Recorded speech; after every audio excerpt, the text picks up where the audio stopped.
이거는 안전과 편의를 위한 건데 굳이 이걸 또 133만원짜리 옵션으로 따로 빼서 팔아야 됐을까요?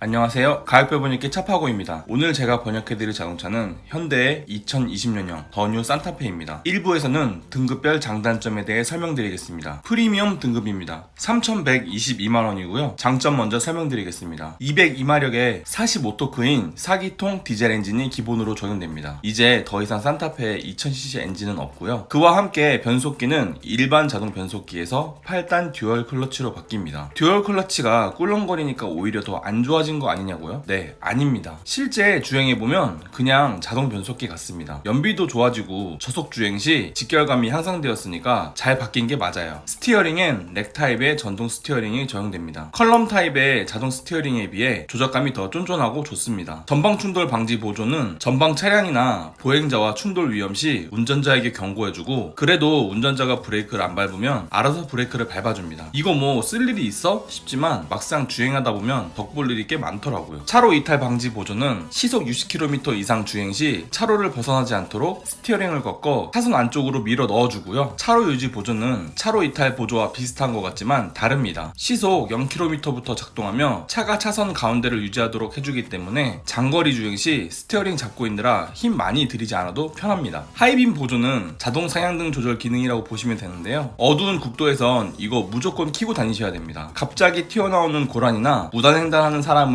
일찍 발견할 수 있는 기능이니까요. 다른 차에게 눈뽕 때릴까 걱정할 필요도 없는 게 전방에 차량이 있으면 알아서 상향등을 끕니다. 중형 SUV만큼 주차 센서는 후방뿐만 아니라 전방까지는 있어줘야겠죠. 헤드램프도 기본 등급부터 MFR 타입의 LED 헤드램프입니다. 확실히 LED가 밝기는 해요. LED 헤드램프 차량 타다가 일반 벌브 타입 헤드램프 차량 타면 야, 이게 헤드램프 킨 건가 싶다니까요. 앞유리에는 이중 접합 차압 유리가 들어옵니다. 일단 풍절음 차단에 확실히 효과가 있고 디젤 엔진에 갤갤거리는 소리도 많이 걸러주니까 좋습니다. 전 좌석에는 인조 가죽 시트 적용되며 열선 시트도 치사하게 앞좌석에만 들어가는 게 아니라 뒷좌석까지 들어가기 때문에 진정한 패밀리카다운 구성이라고 볼 수 있습니다. 물론 통풍 시트는 비싼 물건이라 그런지 앞좌석에만 적용됩니다. 뒷좌석엔 왜 적용이 안 될까 하고 아쉽게 생각하기도 했지만 뭐 어차피 뒷좌석에 애들만 탈 건데 너무 어릴 때부터 통풍 시트 맛보면 안 되잖아요. 장시간 운전 시 허리 쑤시지 말라고 럼버 서포트 적용되고요. 버튼 시동 스마트 키는 원격으로도 시동을 걸 수 있기 때문에 디젤에 예열에 민감하신 분이라면 미리미리 시동 킬 때 쓰면 되겠죠. 스티어링엔 가죽이 둘러지면서 겨울에 손 시렵지 말라고 열선 기능 추가됩니다. 제가 번번이 열선 스티어링보다는 여자친구의 손이 더 좋다고 하긴 했는데 사실 산타페쯤 되면 옆자리에 여자친구보단 와이프가 탈 일이 더 많잖아요. 그렇다면은 뭐다? 네, 맞습니다. 산타페엔 그냥 열선 스티어링 있는 게 낫습니다. 버튼형 전자식 변속기가 적용되면서 패들 시프트 같이 적용되고요. 전동식 파킹 브레이크는 오토홀드 기능까지 포함되어 있습니다. 시내 운전 중 신호 정차 시 브레이크를 밟고 있을 필요 없으니까 다리가 너무 편하더라고요. 본네트에는 일반적인 걸쇠 방식이 아닌 가스 리프터 방식이 적용되어 있기 때문에 본네트 여느라 힘쓸 필요 없습니다. 디젤 엔진이 특성상 열이 늦게 올라오기 때문에 겨울에도 히터가 늦게 나오기 마련인데 산타페엔 PTC 히터가 달려있기 때문에 엔진 온도와는 상관없이 히터가 바로 나와줍니다. 8인치 디스플레이 오디오는 내비게이션이 내장되어 있진 않지만 애플 카플레이나 안드로이드 오토가 되기 때문에 내비 없어도 쓸만합니다. 후방 카메라도 같이 들어오는데요. 아무리 후방 센서가 있다고 해도 안전을 위해서라면 후방 카메라는 꼭 있어야겠죠. 프리미엄 등급 단점입니다. 계기판 가운데 4.2인치 컬러 LCD 정보창이 들어옵니다. 물론 흑백이 아닌 컬러 액정이기 때문에 차량의 웬만한 정보를 보는 데는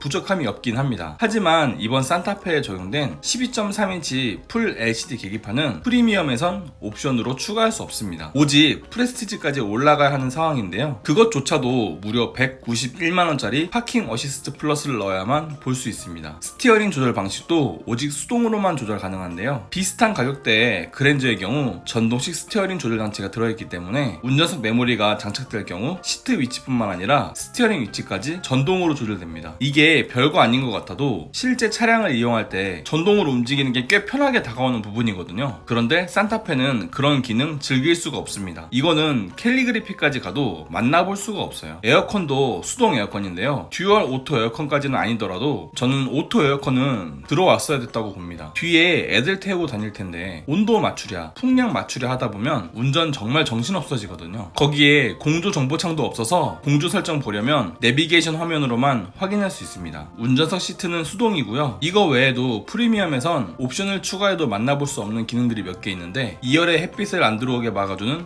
2열 수동 선커튼 없고요. 스마트키로 창문을 열 수 있는 리모트 윈도우 컨트롤 기능, 원터치로 창문을 올리고 내릴 수 있는 세이프티 파워 윈도우는 오직 운전석만 가능합니다. 그리고 주차가 익숙하지 않은 분들이 가장 갖고 싶어하는 서라운드 뷰 기능도 프리미엄에선 넣을 수가 없습니다. 프리미엄 초이스입니다. 3,205만원이고요. 프리미엄 대비 83만원 올랐습니다. 운전석과 동승석 시트에 전동 시트 기능 추가됩니다. 전동 시트 기능 추가되면서 워크인 디바이스 기능도 같이 추가되는데요. 운전석에서 간편하게 조수석을 조절할 수 있게 해주는 기능인데요. 덕분에 조수석 뒷자리를 사장님 자리처럼 넓게 만들어줄 수 있습니다. 뒷좌석에 타는 와이프가 정말 좋아하더라고요. 전동식 트렁크 기능도 같이 추가되는데 전동일 뿐만 아니라 차 뒤에 3초간 서 있으면 자동으로 열리기까지 하기 때문에 마트에서 장보고 두 손 가득 짐을 들고 있을 때 편합니다. 프리미엄 초이스 단점입니다. 전동 시트에 트렁크 넣어주고 83만원 상승은 좀 너무 크게 올린 거 아닌가 싶습니다. 이거는 그냥 산타페 시작 가격을 3,122만원이라고 말해주려고 일부러 마이너스 옵션격인 프리미엄을 만들고 그나마 탈만한 차량은 프리미엄 초이스다 라는 거를 보여주려고 하는 것 같은데요. 그래도 그렇지 전동 시트와 전동 트렁크를 굳이 이렇게 묶어서 프리미엄 초이스라는 이름으로 팔 필요가 있었을까요? 그리고 프리미엄 초이스라고 해서 프리미엄에서 달 수 없었던 옵션들을 달 수 있는 것도 아닙니다. 결국 이번 산타페에서 광고하는 멋진 옵션들을 갖고 싶다면 프레스티지까지 가야 됩니다. 프레스티지 등급입니다. 3,514만원이고요. 프리미엄 초이스 대비 309만원 올랐습니다. 프리미어의 LED 헤드램프가 반사판 형식이었다면 프레스티지의 LED 헤드램프는 프로젝션 타입의 헤드램프입니다. 일단 밝기도 더 밝을 뿐더러 방향 지시등까지 LED 타입으로 적용되기 때문에 겉보대가 중요하신 분이라면 이거 포기하기 쉽지 않죠. 스마트 크루즈 컨트롤은 전방 차량을 감지하여 차가 알아서 속도를 조절하고 차간 거리도 일정하게 유지하는 기능입니다. 고속도로 주행할 때 뿐만 아니라 정체된 도로에서도 정말 편한 기능이고요. 저는 스마트 크루즈 컨트롤 생긴 이후로는 장거리 주행이 전혀 두렵지가 않습니다. 그냥 운전자는 차가 주행을 잘하나 못하나 그것만 감시해주면 돼요. 또한 고속도로 주행할 때 스마트 크루즈 컨트롤을 쓰면 과속 단속 카메라에 맞춰 속도를 줄여주기까지 하기 때문에 과속 닥치 떼일 일은 없죠. 천장과 필러 부분에는 멜란지 니트를 덮어주는데요. 이게 생각보다 직접 보면은 프리미엄 실내와 급을 확 나누어주는 마감재입니다. 스웨이드는 아니지만 나름대로 고급스러운 느낌이 좋더라고요. 에어컨은 듀얼 풀 오토 에어컨이 들어오는데 운전석, 조수석 따로 온도 조절이 가능하며 전면에 습기 차면 자동으로 김서리 제거하는 오토 디포그 기능도 같이 들어가 있습니다. 뒷좌석 아이들 재울 때 햇빛 들어와서 잠 깨는 게 이게 아빠들의 해결 과제인데 이런 문제 다 해결해주는 게 바로 이 뒷좌석 수동식 도어 커튼입니다. 틴팅을 아무리 어둡게 한다고 해도 커튼만 한 게 없죠. 또한 스마트키로 창문을 올리고 내리는 게 가능한데요. 이게 뭐 쓸 일이 있나 싶지만 무더운 여름에 햇빛에서 익을 대로 익은 차 내부에 뜨거운 공기 뺄 때는 참 편합니다. 운전석만 원터치로 올리고 내리는 게 가능했던 창문은 이제 전좌석 전부 적용됩니다. 산타페 같은 차는 워낙 아이들 태울 일이 많은 차인지라 괜히 창문 때문에 아이 다치는 거 걱정되면 세이프티 파워 윈도우는 포기할 수가 없죠. 8인치 디스플레이는 10.25인치 내비게이션으로 변경됩니다. 좌우로 넓은 것도 좋지만 와이드 타입인지라 보조창을 한 개 더 띄울 수 있어서 보기 편하더라고요. 블루링크는 원격 시동을 걸어서 미리미리 히터 에어컨 킬 수 있는 점도 편하지만 저는 그것보다 스마트폰으로 검색한 목적지를 미리 보낼 수 있어서 좋더라고요. 프레스티지 등급 단점입니다. 가격 상승 장난 없죠. 물론 옵션 엄청 많이 들어왔기 때문에 그럴 수도 있겠다 싶지만 하나하나 다 따지고 보면 정말 아슬아슬한 수준으로 가격을 올려놓은 거라는 걸 알 수 있습니다. 프리미엄 초이스 조합으로 보면은 프리미엄 초이스에 멀티미디어 내비 플러스 현대 스마트 센스 하면 3,421만원이고요. 프레스티지에서 비슷하게 옵션을 맞춰보면 프레스티지에 현대 스마트 센스 해가지고 3,573만원으로 프리미엄 초이스 조합이 152만원 쌉니다. 그럼 이 152만원 옵션 차이를 보면 될 텐데요. 풀 LED 헤드램프에 멜란지 니트 내장재, 뒷좌석 수동성 커튼, 리모트 윈도우 컨트롤, ECM 룸미러, 전좌석 세이프티 파워 윈도우가 차이가 납니다. 이 정도 옵션 차이가 지금 152만원 차이라는 건데, 그러면 당연히 프레스티지 가야 되는 거 아닌가 싶지만 우리 이거 잘 생각해봐야 됩니다. 굳이 저기 있는 옵션들이 필수인가? 이거를 고민해봐야 돼요. 딱 보면 아시겠지만 정말 이건 없으면 안 돼 싶은 옵션은 또 없습니다. 그래서 제가 생각하는 프레스티지 등급은 일단 프리미엄 초이스에서 이것저것 옵션 넣느니 차라리 그냥 프레스티지 사는 게 나아요 하면서 1차로 꼬시고, 프레스티지까지 왔다 싶으면 이왕 프레스티지까지 온 거 88만원짜리 컴포트나 191만원짜리 파킹 어시스트 넣게 만들려고 만든 등급이 아닌가 싶습니다. 자, 이제 프레스티지쯤 오면은 뭐 옵션 웬만한 건 다 있겠지 싶어서 봤는데 1열, 2열 이중접합 차음유리가 없습니다. 이거는 오직 캘리그래피를 가야만 볼 수 있고요. 레인 센서도 88만원짜리 컴포트 옵션을 넣어야만 볼 수 있는데요. 뭐 헤드업 디스플레이용 앞유리는 일반 유리와 다른 유리라 생산 편의를 위해서 레인 센서를 묶어놨다고 말은 하지만, 그럴 거면 아예 처음부터 전 등급에 레인 센서를 넣어줬으면 되는 거 아닐까요? 굳이 이런 작은 옵션으로 급 나누게 하는 거는 좀 아니라고 봅니다. 그리고 3,500만원짜리 차가 아직도 실내 가죽은 인조 가죽입니다. 요즘 현대차 인조 가죽이 많이 좋아졌다고 해도 일반 천연 가죽 정도는 넣어줘야 되는 게 아닐까요? 이 인조 가죽을 바꾸려면